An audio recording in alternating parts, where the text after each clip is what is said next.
Alors, je vais partir quelques jours et j'ai préparé mon potager pour qu'il ait le maximum d'humidité. Je vais faire aussi du goutte à goutte sur les tomates, surtout, et peut-être le basilic.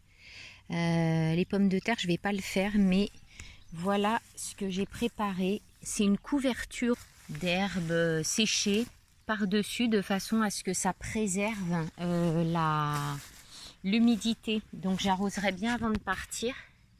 Je ne sais pas si vous voyez bien avec le relief.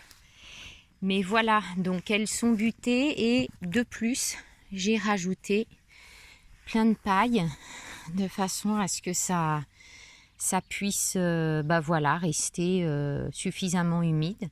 Je suis assez confiante en fait et puis je regarde pousser aussi ce potager et puis l'autre.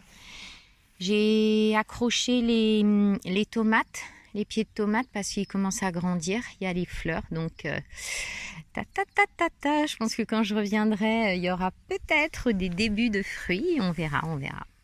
Et le petit potager qui est devant la maison, j'ai fait pareil. Alors, il y a les petites salades. Je vais faire du goutte à goutte pour les petites salades quand même. Voilà. Et les carottes, eh bien, toujours pas. Donc, à suivre. La fois prochaine, peut-être que je ferai carrément un bac en sable avec les carottes dedans parce que j'ai vraiment envie d'en faire pousser.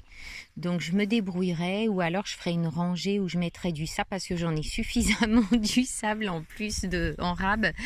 Donc, ça devrait aller. Je pensais même à faire un petit terrain de pétanque, n'est-ce pas? Mais on verra, j'ai d'autres choses à faire pour l'instant. Donc, je me prépare déjà à partir quelques jours. Il m'a été permis de prendre ces 2 pousses de Douglas en forêt. Donc, je remercie.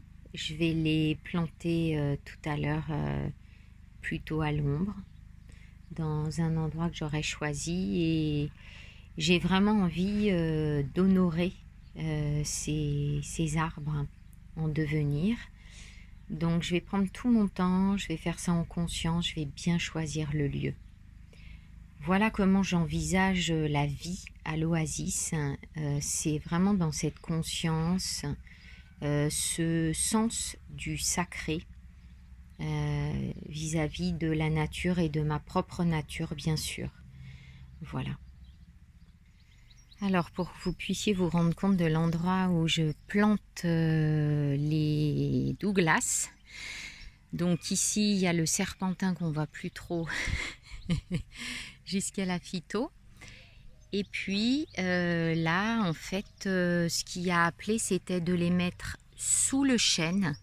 C'est le chêne le plus grand avec celui que j'ai à l'autre bout du jardin.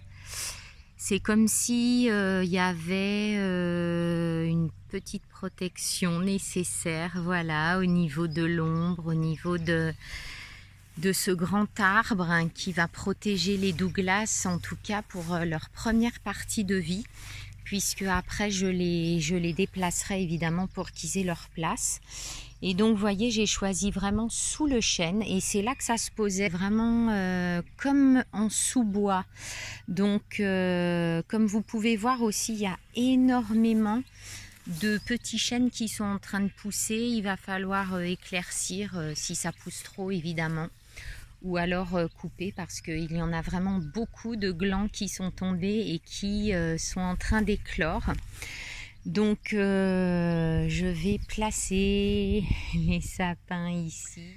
Voilà, je les ai plantés, les petits Douglas. Ils sont assez proches, certes, mais comme ça, ils vont s'accompagner un temps, sachant que comme je vais les déplacer après, ils auront davantage d'espace. Et puis je vais vous dire, dans la forêt, parfois, ils sont les uns sur les autres et ils poussent très bien aussi.